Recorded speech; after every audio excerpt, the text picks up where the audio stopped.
नमस्कार, आप देख रहे हैं एमएनएस न्यूज और मैं आपके साथ सेजल। आइए नजर डालते हैं आज की खास खबरों पर। विवेक ओबरॉय ने रामायण फीस कैंसर बच्चों के लिए दान की। बॉलीवुड अभिनेता विवेक ओबरॉय ने नितेश तिवारी की मोस्ट एवेटेड फिल्म रामायण में अपनी पूरी फीस दान कर दी। उन्होंने निर्माता नमित मल्होत्रा से कहा कि उन्हें पैसे नहीं चाहिए और यह राशि कैंसर से जूझ रहे बच्चों के लिए इस्तेमाल की जाए। फिल्म में विवेक विभीषण का किरदार निभाएंगे। उसके अलावा रणबीर कपूर राम, साई पल्लवी सीता, यश रावण और सनी देओल हनुमान के रोल में नजर आएंगे। फिल्म दिवाली 2026 और 2027 के 2 भागों में रिलीज होगी। अगली खबर, राष्ट्रपति द्रौपदी मुर्मू ने राफेल जेट में भरी उड़ान। राष्ट्रपति द्रौपदी मुर्मू ने अंबाला एयरफोर्स स्टेशन से राफेल फाइटर जेट में उड़ान भरी।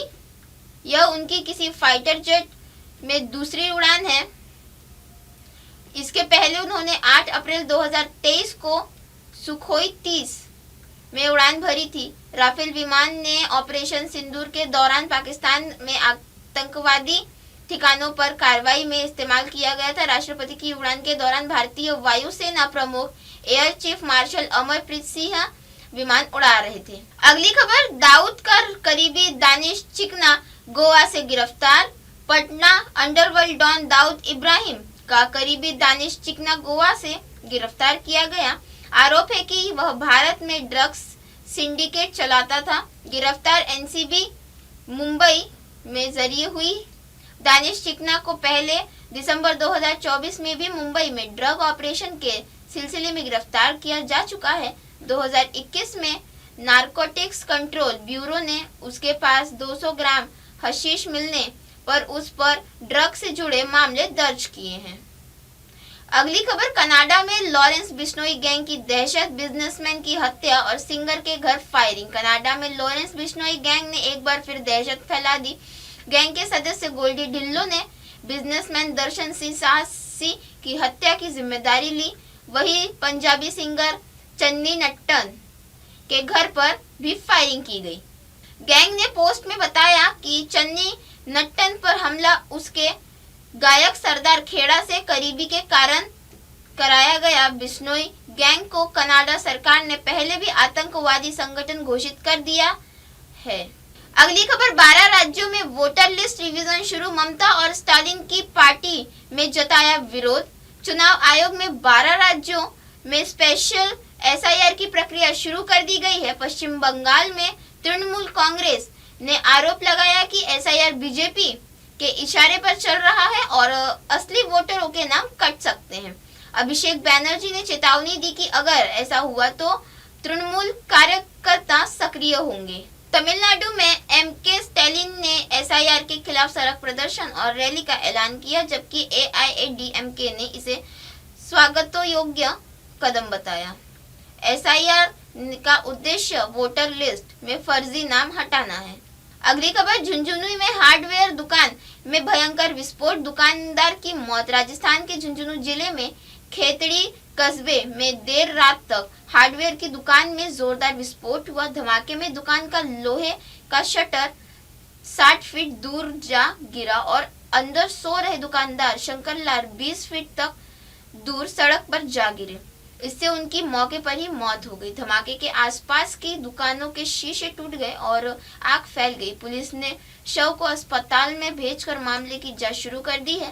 प्रारंभिक आशंका शॉर्ट सर्किट, गैस सिलेंडर या केमिकल विस्फोट की बताई जा रही है। अगली खबर, पंजाब में पराली जलाने के मामले 2 गुना से अधिक, 302 किसानों पर एफआईआर। पंजाब में पिछले एक हफ्ते से पराली जलाने के मामले में तेज बढ़ोतरी हुई है। 21 अक्टूबर के बाद मात्र एक सप्ताह में 580 नए मामले दर्ज हुए, जिसमें एक सीजन में कुल मामले 933 हो गए। अब तक 302 किसानों के खिलाफ एफआईआर दर्ज की गई है। 337 किसानों ने जमीन रिकॉर्ड पर रेड एंट्री हुई और 386 मामले में 19.8 लाख रुपए का जुर्माना लगाया गया। मुख्यमंत्री भगवंत मान ने आरोप लगाया कि दिल्ली में वायु प्रदूषण के लिए पंजाब को जिम्मेदार ठहराया किसानों को बदनाम किया जा रहा है। अगली खबर पंजाब में झारखंड के ई रिक्शा चालक की गोली मारकर हत्या। पंजाब के फगवाड़ा में झारखंड के प्रवासी ई रिक्शा चालक कुलदीप धनवार की देर रात गोली मारकर हत्या कर दी गई। घटना उस वक्त हुई जब कुलदीप सवारी छोड़कर घर लौट रहा था। कुलदीप पर 5 से 3 गोलियां चलाई गई, पेट में 1 और पैर में 2। घायल होने के बाद उसने पत्नी को फोन कर अपनी हालत बताई। परिवार में उसे अस्पताल पहुंचाया, लेकिन इलाज के दौरान उसकी मौत हो गई। फगवाड़ा पुलिस ने बीएनएस की धारा 103 और हथियार अधिनियम की धारा 25 के तहत मामला दर्ज कर जांच शुरू कर दी गई है। सीसीटीवी फुटेज और सभी संभावित कारणों की जांच की जा रही है। अगली खबर, अकील अख्तर के मोबाइल और लैपटॉप बरामद। एसआईटी ने शुरू की जांच। पंजाब के पूर्व डीजीपी मोहम्मद मुस्तफा के बेटे अकील अख्तर की मौत की जांच में एसआईटी ने अहम कदम उठाए। टीम ने अकील का मोबाइल और लैपटॉप बरामद किया, जिसमें वह वायरल वीडियो बनाता था। एसीपी विक्रम नेहरा ने बताया कि अब तक 9 पुलिस कर्मियों और घर की हाउस हेल्प से पूछताछ की जा चुकी है। अकील की डायरी में एसआईटी के पास है, जिसमें वीडियो में कही गई बातें और कुछ नोट्स ड्रग्स से जुड़े लगते हैं, जिन्हें एफएसएल भेजा गया है। अकील अगस्त में अपने पंचकुला स्थित घर पर मृत पाया गया था। उनके वीडियो में उन्होंने पिता पर पत्नी के साथ संबंध होने का आरोप लगाया था। इस मामले में उनके परिवार के खिलाफ एफआईआर दर्ज की गई है। क्योंकि कल भी 9 पुलिस कर्मियों को बुलाया था और आज किस तरह से जो उनके घर की सुरक्षा में तैनात थे 9 पुलिसकर्मी कल हमने शामिल जांच किए थे। उनसे जो भी डिफरेंट जो भी हमारे क्वेश्चन थे, जो भी हमारी क्वेरीज थी, उसके बेस पर उनसे हमने पूछताछ करी थी। मृतक के संबंध में, इनके परिवार के संबंध में, और जो घटना के दिन कौन कौन वहां पर प्रेजेंट था, किसने क्या देखा, और भी बहुत सारी चीजें। आज 11 जो पुलिस कर्मी हैं पंजाब पुलिस के, वो भी उनको भी आज बुला रखा है हमने, और उनसे भी हम पूछताछ कर रहे हैं जी। और इसके अलावा जो इनके घर में काम करने वाले जो बाकी कर्मचारी हैं, जो हाउस हेल्प हैं, माली हैं, तो उनको भी हम कल शामिल जांच करेंगे। उनसे भी जो चीजें हैं मृतक के बारे में और जो आरोप लगाए गए थे वीडियो में, उन चीजों के बारे में हम जानने की कोशिश कर रहे हैं कि उनमें कितनी सच्चाई है। अभी जांच जारी है। सर, ये जो पंजाब पुलिस के जो कर्मचारी आपने बुलाए हैं, ये कौन है? क्या घर में तैनात है या फिर किस तरह से संबंध है? ये रिटायर्ड जो हैं डीजीपी मुस्तफा, उनको पंजाब पुलिस ने उनकी सुरक्षा के लिए जी। सर, अभी घर की क्या सर्च पूरी हो चुकी है इनकी या अभी बाकी है? घर की सर्च हमारी तरफ से पूरी हो चुकी है और बाकी घर में सर जो सामान था, जो चाहे वो लैपटॉप की बात करें या मोबाइल की बात करें, क्या क्या अभी तक बरामद हो चुका है इस तरह से? अभी तक हमने जो मृतक की डायरी थी वो बरामद कर ली थी, और अब मृतक का फोन भी हमें मिल गया है, लैपटॉप भी हमें मिल गया है, और इसके अलावा घटनास्थल से बहुत सारे एविडेंसेस जो है हमने कलेक्ट किए हैं, जो इस केस में इम्पोर्टेंट एविडेंस हैं, जिनका हमें एफएसएल फॉरेंसिक से हमें जांच करवानी है। तो उसमें काफी चीजें हैं जो, क्योंकि केस अंडर इन्वेस्टिगेशन है, इसलिए सारी चीजें डिस्क्लोज नहीं की जा सकती। तो सर, जो पुलिस कर्मियों के बयान दर्ज किए गए हैं, तो कुछ ऐसा निकल कर आया कि बाप बेटे के बीच में या फैमिली के साथ कुछ झगड़ा रहता था या कुछ ऐसी बातें उनके बीच में रहती थी? पुलिस कर्मियों ने अपने बयानों में अभी कोई कुछ बातें बताई हैं जो इम्पोर्टेंट हैं केस में, और इसमें कोई दो राय नहीं कि इनके बीच में तनाव रहता था। और अभी हम कर रहे हैं, 9 लोगों को कल किया था, 11 लोगों को आज हम शामिल जांच कर रहे हैं। तो काफी हमने क्वेश्चनर तैयार करके उनसे प्रश्न पूछे हैं। जो भी इसमें एविडेंस आएगी, जो भी जानकारी महत्वपूर्ण होगी, उसको एज एविडेंस हम यूज करेंगे। तो सर, करो। सर, जिस तरह के अकील की वीडियो थी पहले वाली, तो जो क्या पूछताछ हुई है अभी तक, उसमें ये सीन क्या उभर कर आया है कि अखिल अख्तर एक तरफ अकेला था और एक तरफ पूरी फैमिली थी? जिस तरह से आपने कहा कि कुछ इस तरह के वो भी मिले हैं कि तनाव बाप बेटे के बीच में था या अकील और पूरी फैमिली के बीच में था?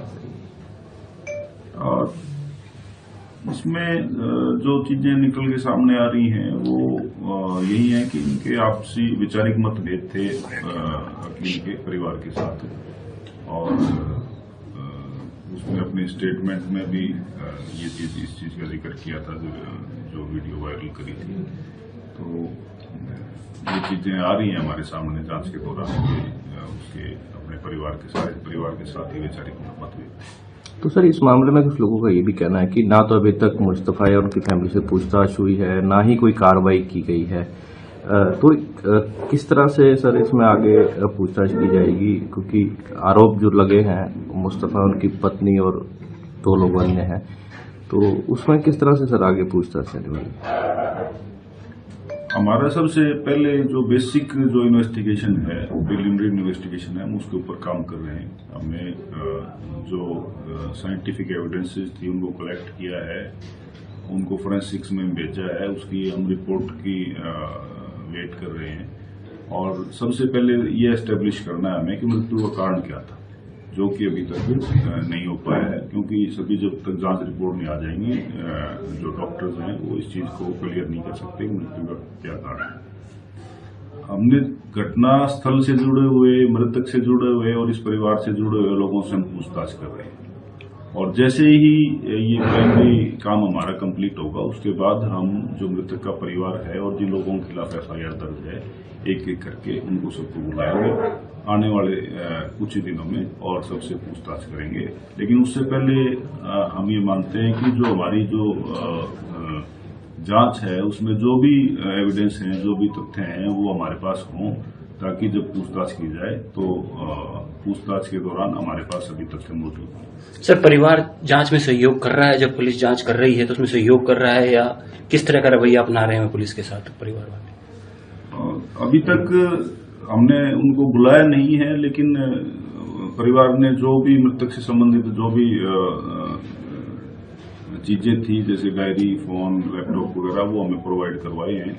तो इसके बारे में मैं इतना ही कहूंगा कि जब जांच में जब उनको बुलाया जाएगा तो ये सारी चीजें सामने आएंगी। तो सर, अकील का जो मेन मोबाइल था जिससे वीडियो बनाई गई थी, वो मिल चुका पुलिस को? जी, मोबाइल में पुलिस तो कुछ उसमें मिला सर, वीडियोस जो बनाई गई थी?